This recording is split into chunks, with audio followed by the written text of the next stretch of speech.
menyediakan jasa itu kepada perusahaannya. Dan 400 orang itu direkrut oleh anak perusahaannya Telkom. Jadi bahkan semua anggaran itu masuk dari pemerintah ke pemerintah lagi. Betapa elegannya dengan sistem itu. Jadi nggak pernah ada keluar itu anggaran, masih ke pemerintah. Nah, kenapa sempat heboh?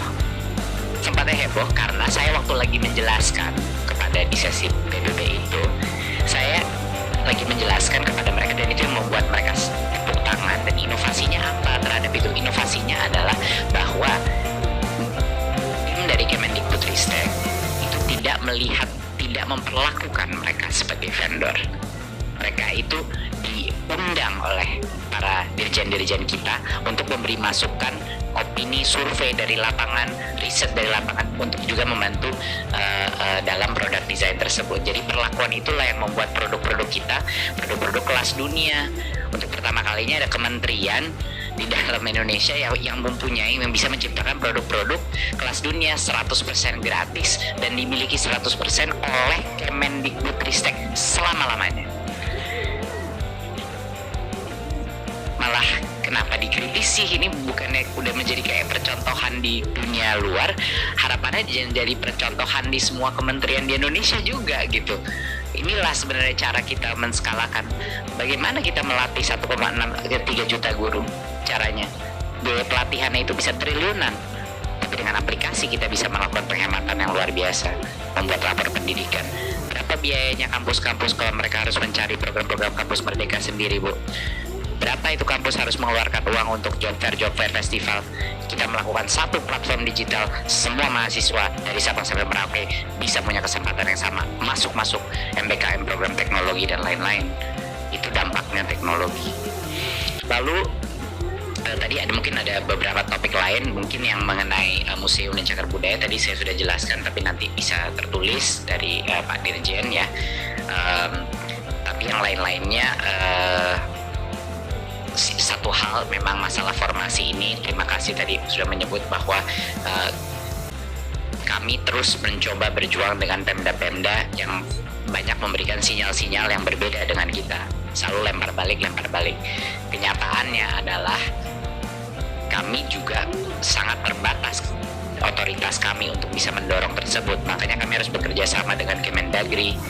Kami juga harus bekerja sama dengan berbagai pihak-pihak lain untuk menghasilkan itu. Jadi mohon kesabaran dari berbagai pihak, karena otomatis banyak masyarakat mengira ini guru tidak menerima gaji atau guru tidak SK-nya telat atau apa. Itu adalah kesalahan dari kami di Kemendikbudristek. Itu karena perjuangan kami adalah untuk memberi kesempatan mereka ikut tes P3K dan selain itu. Saya sangat menghargai berbagai macam saran-saran seperti apresiasi untuk perawat situs, itu ide yang sangat baik. Guru mapel di bahasa daerah itu menjadi perhatian kita yang besar dan tentunya akan kita dalami. Satu klarifikasi mengenai Borobudur, Bapak Ibu, bahwa Borobudur itu pengelola utamanya adalah PT Taman BUMN. Tugas kami dan tim konservasi hanya di candinya saja. Jadi lokasi besarnya itu yang mengoperasionalkan dan di bawah kewenangan itu PT Taman BUMN. Jadi mohon biar jelas itu. 3 dosa pendidikan, klarifikasi. 3 dosa itu 3 hal. Satu adalah intoleransi, kedua adalah kekerasan seksual, ketiga adalah perundungan atau bullying. Ya, ini 3 dosa besar. Ya, ini adalah hal yang asesmen nasional untuk pertama kalinya di sejarah Indonesia, dan mungkin kita negara pertama di dunia yang mengukur itu per sekolah di dalam asesmen nasional kita, resiko ketiga dosa tersebut. Jadi itu semoga itu bisa mengklarifikasi apa sengaja kita sebut dosa, Bu, biar jelas di daerah gitu. Tentu isu mengenai tidak adanya guru agama yang non muslim itu merupakan suatu masalah yang sudah sering kita dengar dan akan kita dalami.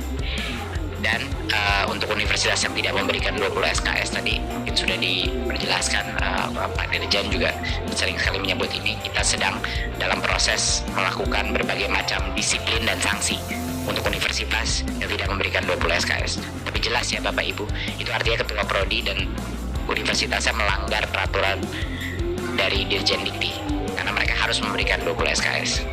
Jadi banyak sekali kepala-kepala prodi yang sampai sekarang mungkin belum bisa menerima bahwa dia harus cepat-cepat melakukan semua mata pelajarannya dalam 5 semester yang paling kunci. Otomatis kalau 3 semester harus di luar prodinya, otomatis seluruh mata pelajaran itu harus dipadatkan ke 5 semester bagi anak-anak yang dapat kesempatan di luar. Nah itu banyak yang belum menerima Bu, gitu. Belum semua menerima. Saya rasa satu hal lagi tadi mengenai digitalisasi, kami bukan hanya menyediakan aplikasi-aplikasi gratis untuk kepala sekolah, mahasiswa, dan guru-guru. Kami juga dalam 2 tahun terakhir ini menyebarkan, dan sampai akhir tahun ini menyebarkan lebih dari 836.000 laptop kepada daerah-daerah, terutama daerah-daerah terpencil, untuk mereka bisa gunakan. Jadi ini dalam sejarah Indonesia belum pernah ada distribusi laptop sebesar ini. Mungkin ada beberapa daerah yang belum mendapatkan, tapi ini adalah salah satu program terbesar kita. Ya, dan mungkin sekian dari saya. Masih banyak lagi tadi pertanyaan yang mungkin belum langsung bisa saya jawab, tapi itu bisa kami submit secara tertulis. Sekali lagi terima kasih sebesar-besarnya pada dukungan DPD Komite 3 RI untuk transformasi Merdeka Belajar. Terima kasih untuk waktunya, terima kasih sudah menjadi tuan rumah yang sangat hangat, dan masukan-masukannya sangat berkualitas. Saya catat semuanya tadi. Jadi sekali lagi terima kasih, kami apresiasi sebesar-besarnya. Salam Merdeka Belajar. Wassalamualaikum warahmatullahi wabarakatuh.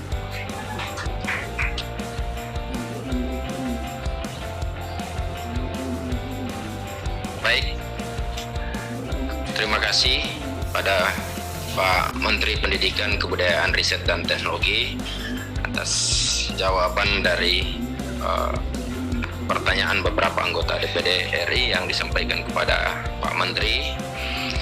Kami juga sampaikan bahwa hal-hal yang menyangkut teknis dan lainnya yang belum sempat dibahas maupun disampaikan tadi, tolong masing-masing ditugaskan kepada Pak Dirjen atau Bu Dirjen atau Ibu Sekjen untuk menyampaikannya secara tertulis kepada DPD RI sebagai tindak lanjut kami untuk kita sampaikan kepada masyarakat, termasuk kita sampaikan di lembaga ini nantinya pada saat sidang paripurna. Kira-kira seperti itu. Kami atas nama pimpinan Komite 3 menyampaikan apresiasi yang sebesar-besarnya terhadap Pak Menteri, dan saya mengulang kembali lagi tadi seperti disampaikan oleh Bu AKEPI bahwa kami ini Pak Menteri ada di 34 provinsi, jadi setiap daerah satu orang mewakili ya. Komite 3, jika Pak Menteri atau Pak Bu Sekjen atau Bu Dirjen atau Pak Dirjen ada ke setiap daerah, undang Komite 3, pimpinan Komite 3, kemudian nanti akan menugaskan teman-teman yang ada di dapil itu untuk mendampingi dalam hal sosialisasi program dan lain sebagainya. Paling tidak misalnya kalau ada kegiatan di kampus atau apa dan sebagainya, teman-teman yang ada di daerah pada saat berada di daerah akan mendampingi Pak Menteri maupun Dirjen, Sekjen, dan lain sebagainya yang kebetulan melaksanakan kegiatan di wilayah tersebut. Ya, sebelum kita akhiri seperti biasa kita ada sampaikan semacam kesepakatan ya nantinya sekaligus kesimpulan ya nantinya dibacakan oleh WKEPI dan kemudian kita tanda tangani bersama Komite 3 DPD RI.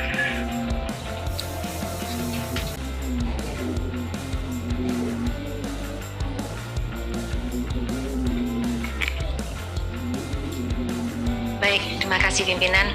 Ditampilkan di layar kalau ada koreksi silakan. Ya, mohon sekalian dikoreksi oleh teman-teman anggota, baik-baik juga dari pihak kementerian jika ingin ada koreksi atau tambahan.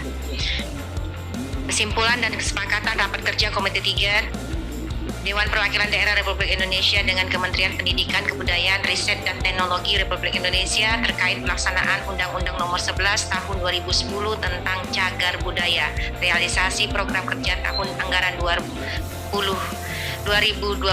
dan rencana kerja tahun anggaran 2023, Jakarta, Selasa 27 September 2022. Setelah mendengar paparan, melakukan dialog serta tanya jawab secara intensif antara anggota Komite 3 DPD RI dengan Menteri Pendidikan, Kebudayaan, Riset, dan Teknologi RI, Komite 3 DPD RI memberikan apresiasi kepada Kemendikbud Ristek RI yang melaksanakan program kerja 2022 dan menyusun rencana kerja 2023. Selain itu, Komite 3 DPD RI mengapresiasi terbitnya PP nomor 1 tahun 2022 tentang Register Nasional dan Pelestarian Cagar Budaya sebagai bentuk upaya regulasi melestarikan warisan budaya bangsa. Di samping itu, Komite 3 DPD RI mengharapkan Mendikbudristek RI untuk melakukan hal-hal sebagai berikut. Mohon sama-sama kita simak. 1. Memastikan pemenuhan kebijakan cagar budaya, diantaranya A. Pendamping ke daerah mulai dari proses pendaftaran hingga penetapan. B. Pendamping tenaga ahli cagar budaya DACB dan oleh TACB nasional dalam kajian penetapan cagar budaya. C. Meningkatkan peran UPT kebudayaan untuk meningkatkan pelestarian cagar budaya di daerah. Dan D. Meningkatkan pelibatan masyarakat dalam upaya pelestarian cagar budaya. Serta E. Mendorong pemerintah daerah menerbitkan peraturan daerah terkait pelestarian cagar budaya. Bagaimana? Ada koreksi? Lanjut. 2. Optimalisasi sosialisasi kurikulum Merdeka Belajar khususnya di daerah 3T, tertinggal, terdepan, dan terluar secara komprehensif, menyeluruh, dan terpadu. Oke, dari pihak kementerian juga. Nomenklaturnya gimana? Kurikulum Merdeka. Merdekanya, belajarnya hilang ya. Kurikulum Merdeka, mohon dikoreksi. Ketiga, berkenaan dengan kebijakan pengangkatan guru melalui program P3K. A. Berkoordinasi dengan Kementerian Keuangan Republik Indonesia untuk mempertimbangkan agar alokasi anggaran untuk pengangkatan guru di daerah pada program P3K bersumber dari dana alokasi khusus dan selain itu dari APBD, mengingat kesejahteraan guru harus menjadi prioritas nasional. Sepakat? Sebentar, dari kementerian mau menjawab. Gimana Bu Sekjen? Untuk gaji guru tidak dari DAK, Bu. DAU.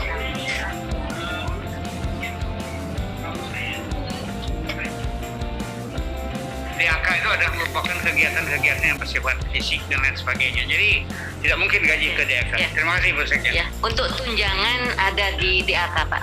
Kalau gaji ada di DAU. Baik, koreksi.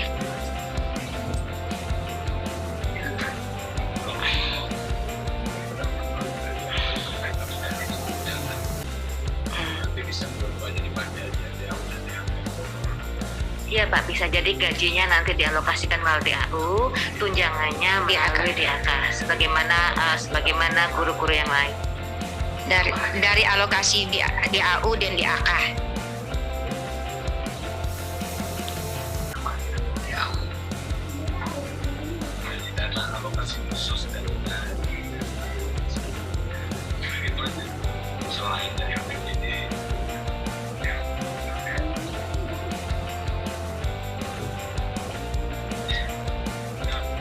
Oke, lanjut ya. B. Berkoordinasi dengan Kementerian Dalam Negeri, Kemendagri, dan kementerian terkait lainnya untuk memastikan kepala daerah, provinsi, dan kabupaten kota menerbitkan surat keputusan pengangkatan bagi guru yang telah dinyatakan lulus persyaratan P3K beserta pemenuhan atas hak-haknya. Oke ya. 4. Menetapkan kebijakan afirmatif bagi guru honorer pada satuan pendidikan swasta agar guru mendapatkan honor minimal sesuai upah minimum berdasarkan peraturan perundang-undangan di bidang ketenagakerjaan dan memberikan perhatian pada satuan pendidikan swasta yang memiliki keterbatasan pendanaan. Sepakat?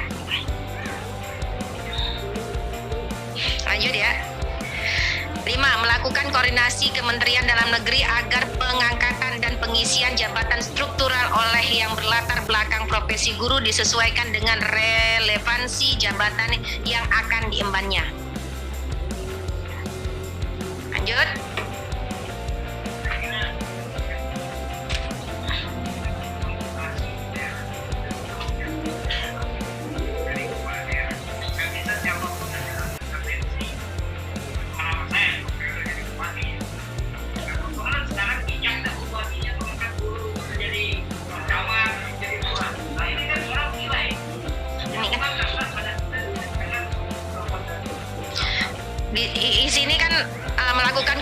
rekomendasi, jadi bukan melakukan penetapan. Oke, berarti di drop. Ada masukan lain? Drop ya. 6. Terkait dengan rancangan undang-undang Sisdiknas yang diusulkan oleh pemerintah agar proses penyusunannya melibatkan seluruh pemangku kepentingan dunia pendidikan di Indonesia agar rancangan undang-undang Sisdiknas tersebut memenuhi aspirasi, keinginan dan kepentingan seluruh pemangku kepentingan dunia pendidikan. RUU-nya udah nggak ada, jadi hilangin aja nih. Karena tidak masuk prolegnas. Tidak, kalau saya kita mendukung, justru DPD mendukung percepatan RUU itu untuk dibahas masuk Baik. dalam prolegnas. Ya Baik. itu kita ubah berarti Lanjut ya. bahasanya diubah, mendukung kembali diajukannya. ya untuk menjadi prolegnas. Huruf. Rancangan Tapi gimana? undang-undang. Kapan acaranya? Ya, Tahun depan. terserah. Yang penting kita DPD harus memperlihatkan bahwa kita mengakui bahwa menteri ini sangat realistis dan objektif untuk masyarakat Indonesia. Saya udah bilang tadi, cocok calon presiden. Yang jadi persoalan, Ya, DPR kemarin menolak itu karena banyak penolakan dari masyarakat di daerah. tidak, problemnya itu karena mereka nggak baca tuntas. Ya, itu persoalan setelah kita dapatkan info dari Pak Menteri. Jadi kalau Pak Menteri bilang bahwa RUU Sisdiknas ini adalah untuk kesejahteraan rakyat, maka tidak ada salahnya dari DPD lagi Ya. untuk mencoba Memberikan rekomendasi mengangkat dukungan. lagi dan merekomendasikan untuk Ya, supaya dukungan. dibahas kembali. Saya kira Bahasanya. lebih tepat mendukung Ya. untuk membahas kembali. Iya, Kita punya pendapat, DPD tidak harus selalu dengan DPR. iya. Iya. Kita punya kesulitan masing-masing. Dimasukkan, diganti redaksinya. Redaksinya diganti. Gini, redaksinya ganti aja. Terkait dengan rancangan undang-undang Sisdiknas, ya, DPD ya, mengusulkan kembali untuk diajukan di prolegnas. Untuk menolak. Di prolegnas, Untuk di prolegnas. Ya. Ya, Ya, gitu aja saja masukkan itu. rasanya. Ya. Ini kan ide cerdas ini, saya kira Untuk biasa diusulkan. kalau di parlemen luar itu biasa ini begitu, orang cari panggung. Agar menjadi prolegnas. Ya, Diusulkan kembali menjadi prolegnas prioritas, ya. iya. Ya. Di tahun Di masa sidang berikutnya. Nah, mantap. Itu Cerdas.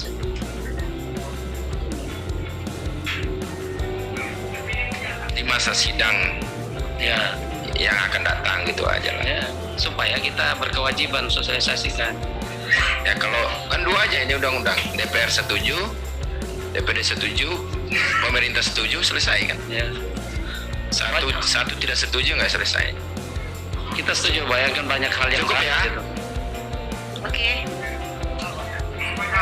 Terkait dengan rancangan undang Sisdiknas, Komite 3 DPR mendukung untuk diusulkan kembali menjadi rancangan prioritas prolegnas. Proses penyusunan melibatkan seluruh Terkait dengan rancangan undang-undang Sisdiknas, Komite 3 DPD RI mendukung untuk diusulkan kembali menjadi rancangan undang-undang prioritas prolegnas tahun pada masa persidangan berikut. pada masa sidang tahun 2023 boleh. Ya, langsung aja 2003. Udah bisa, sudah. Masa sidang berikutnya. Masa sidang aja lah. Tahun ya, tahun sidang berikutnya. Jangan tahun lah. Masa sidang aja. Saya yakin yang tolak ini nggak menang gitu. Pak Menteri setuju kan diusulkan kembali DPD kan? Sangat setuju. Oh iya. Iya. Sangat setuju. Enggak, jangan kita usulin lagi. Jadi Terus dari kementerian kayaknya mudah-mudahan juga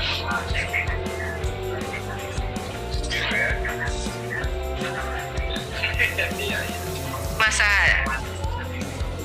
tapi kita optimis. Tahun politik. Tapi ini kan usulan kita, nggak apa-apa. Maaf. Tidak ada Ini pengaruh. mohon izin Pak Menteri, mohon izin pimpin. Ini adalah sikap politik DPD. Ya, Ini sikap politik DPD. ya, nggak apa-apa. Tidak apa-apa, tapi di situ berubah sedikit Bu. Menjadi rancangan undang-undang agar proses penyusunan. Namun demikian, diharapkan proses penyusunannya melibatkan. gimana? Langsung saja. Prolegnas. jangan dihitamkan semua. Dengan dalam penyusunannya dengan melibatkan seluruh ini gitu. Benar, terus pelayanan dalam penyusunan. Sama-sama. Sudah betul tadi. Oh, sudah betul tadi. Sudah betul tadi, no. Tinggal tambah kalimat sedikit aja. Iya. Sudah ya. Sudah benar itu. Sudah selesai. Agar penyusunannya melibatkan seluruh pemangku kepentingan dunia pendidikan di sudah. Indonesia. Udah benar. Jalan Oh. gitu. Agarnya dihilangkan. Proses penyusunannya gitu. Ya. Baik. Sudah? Diharapkan proses penyusunannya melibatkan seluruh Dan proses penyusunan Ya agar-agar itu kan tidak bagus, lembek. Jadi hilangkan tuh agar. Mana bagian ngetik ini? interupsi pimpinan, Di depan interupsi pimpinan. Silakan, Bu. Ya, kayaknya mekanisme rapat kita tidak jalan. Tolong deh, kalau mau bicara permisi. Mikrofonnya dikunci kalau habis bicara. Makasih. Dia nyala sendiri, Bu. Baik, terima kasih Bunda.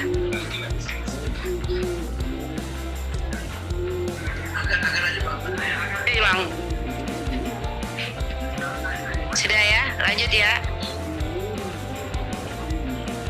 Optimalisasi serapan anggaran dan program kerja tahun 2022 secara komprehensif agar tercapai sasarannya yang telah ditetapkan. Oke.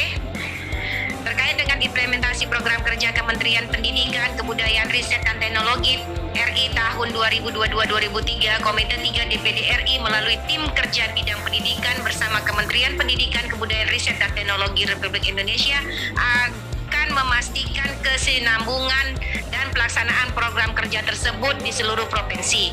Oleh karena itu diharapkan dilakukan sinergi kerjasama dan pelibatan Komite 3 DPD RI dalam implementasinya program dan kebijakan Kementerian Pendidikan, Kebudayaan, Riset dan Teknologi RI di daerah yang secara teknis akan dikomunikasikan lebih lanjut, termasuk KIP tadi ya.